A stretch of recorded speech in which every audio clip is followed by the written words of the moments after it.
last, but certainly not least, linebacker, Ben Covey. Questions for Ben, Greg? So, Ben, I guess the obvious one is, you played a ton last year, but how are you different with that experience? How does that help you? How have you tried to change or improve this spring? Yeah. Going in raw as a freshman, playing that many snaps, you're going to find a lot about yourself and about your game. And I'm glad that it happened, though, because I got to step forward on what I need to fix. I made a lot of mistakes, but also did a lot of good things. The mistakes are the things I've been trying to focus on, this spring, doing spring ball. And I think one of the best things that I've been improving on is pass game. Just knowing route combinations, knowing where I need to be to affect the quarterback, how you can, bait him up a little bit and things like that. Just playing fast, playing comfortable.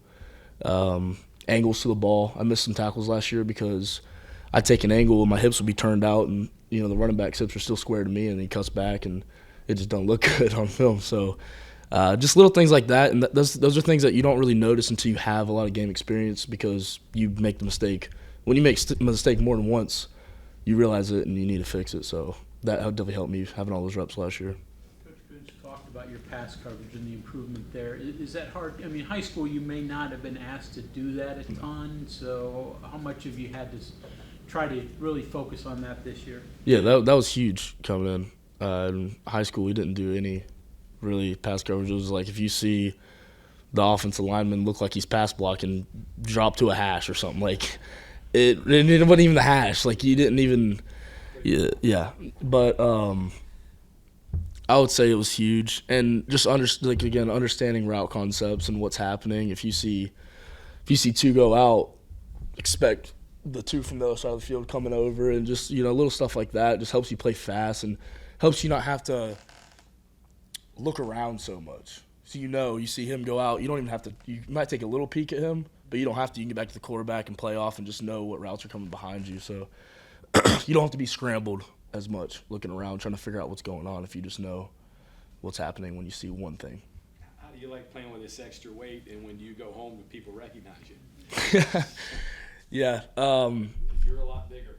Yeah, it's nice. I'm at 225 right now, morning weight. I go to sleep 232 maybe. Yeah.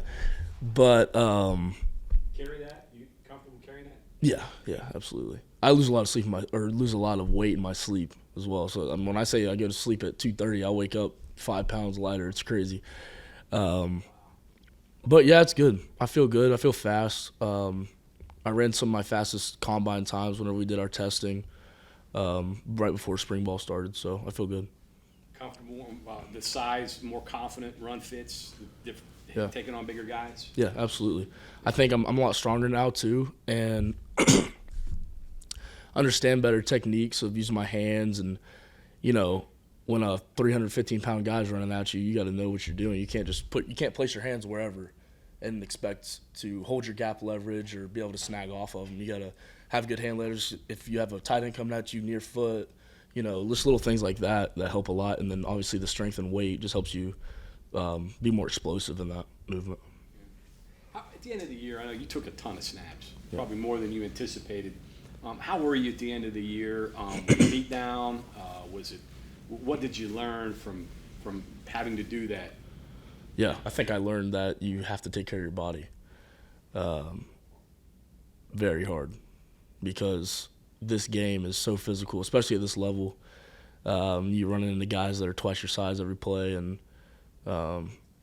you got to be able to maintain your weight and also maintain your top speeds, maintain how athletic you were before the season started so that you being in the game, playing all those snaps, you're not hurting your team, So I think taking care of your body, and we have a ton of stuff here to help with that, but that was definitely one of the biggest things I learned last year playing so much. It's amazing how guys look at the beginning of the year, and then you look at that last game of the year, and you're just worn down. Yeah. I mean, it's a grind. 100%. Yeah. It's a grind. A sort of like welcoming the college football moment, usually when guys play as much as you did, especially as a true freshman. Yeah. It seems like whether it was in practice or a game. Yeah. Duquesne was the first game that I really got meaningful snaps. and I had to take 2 from the field. So I was playing Will at this time, so I was playing the boundary, and I had to take the 2 crosser from the field and basically man turn with him and carry him to the end zone. And I didn't play it too bad. I should have been situationally aware because it was like 3rd and 12 or something, and I was taking a step forward like they were going to run the ball, which that's one thing that I learned last year and that I'm going to be a lot better at this year is just being situationally aware. And this would have helped me. But, yeah, he got 1 step on me, and then, he did a good job, the receiver. It was a perfect ball, too. But he caught it in the back of the end zone and got scored on. And I can guarantee you that will not happen again. That's a bad feeling.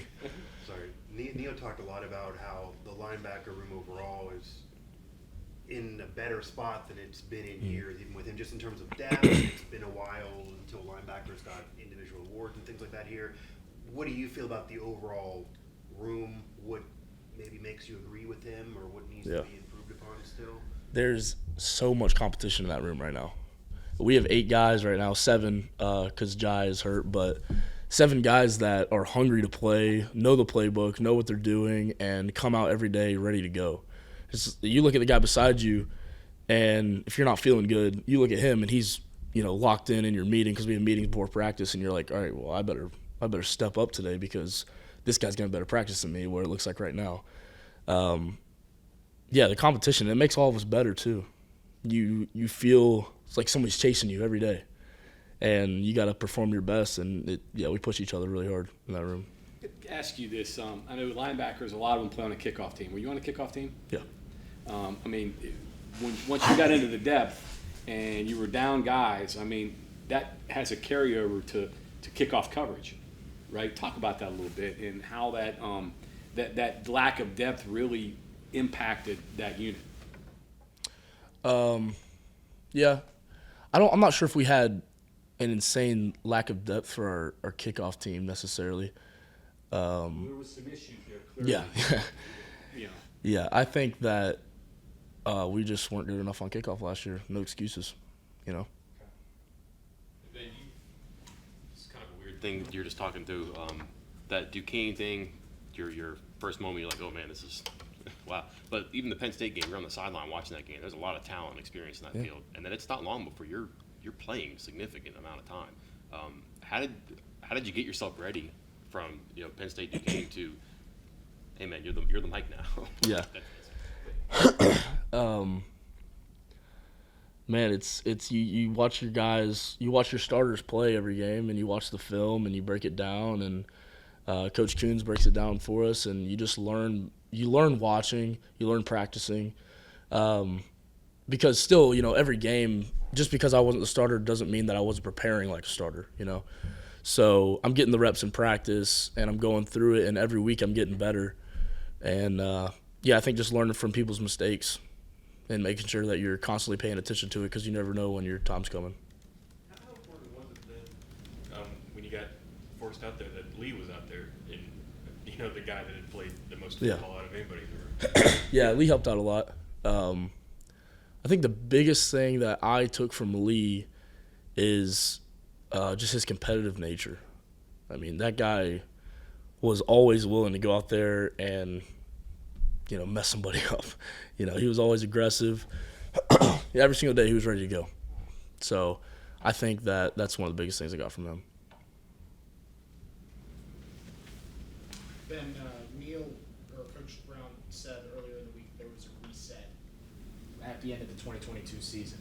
You've only been here since that reset. How has the program operated differently from what you saw when you were recruited?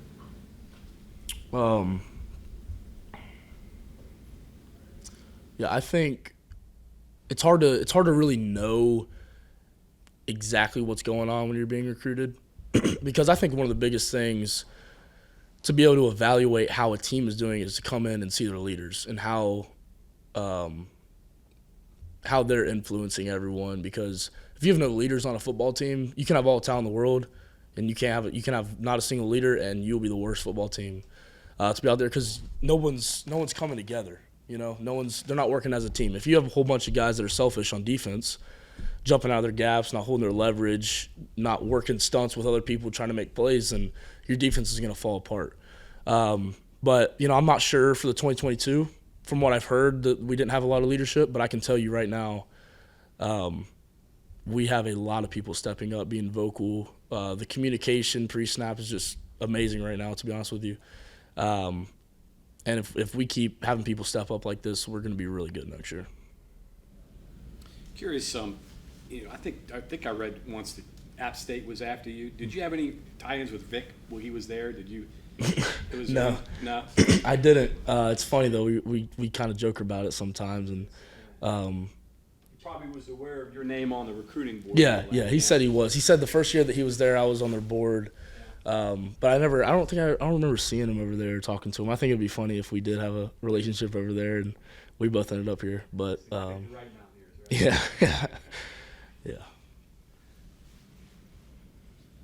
Okay, anything else for Ben?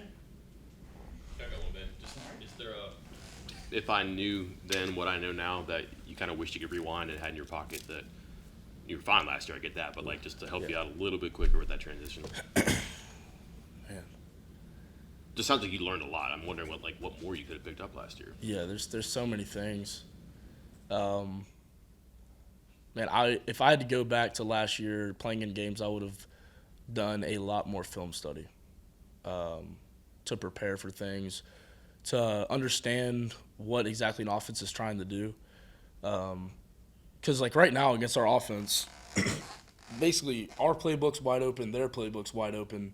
So we're going out there, you don't really know, a couple tendencies, but you don't know exactly what to expect. And I think that going into an actual game, knowing what they're going to do, knowing their game plan, watching film against defenses that run the same kind of schemes as you, and just knowing what to expect, and so you can go out there and just play fast. I think that's something that I would do if I could go back. What do you think it was about you that allowed you, so young, to step into such an important position and play and, not have those kind of moments every game, Yeah. Just preparation. Just coming in, knowing, I think being self-aware too, knowing that I wasn't coming in polished. I came in high school, I didn't have a ton of offers. I wasn't the highest recruit. I was a low 3-star. I was one of our lowest recruits in our class. And I had to chip on my shoulder because of that. And I can say that, I wasn't going to let anybody outwork me. I was going to let anybody, get an edge on me on the field. I was going to do all that I possibly could to be the best player I could be so that I could play early. So I think just having motivation every day, having intensity every day to come out and be the best version of myself because I was overlooked a little bit in high school. Surprise, the word that you moved up so fast in your mind, or wasn't a surprise to you? I wouldn't say it was an extremely fast move up. I had to grind it out. I was here last January is when I enrolled.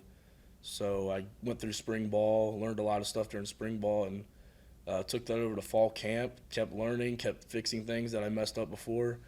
And it all came together, and eventually I was ready to play. So I wouldn't say that it was just some fast, crazy process. It was a long time. Back to what you said before about learning, is it safe to say you went from just out there playing to now trying to be a player?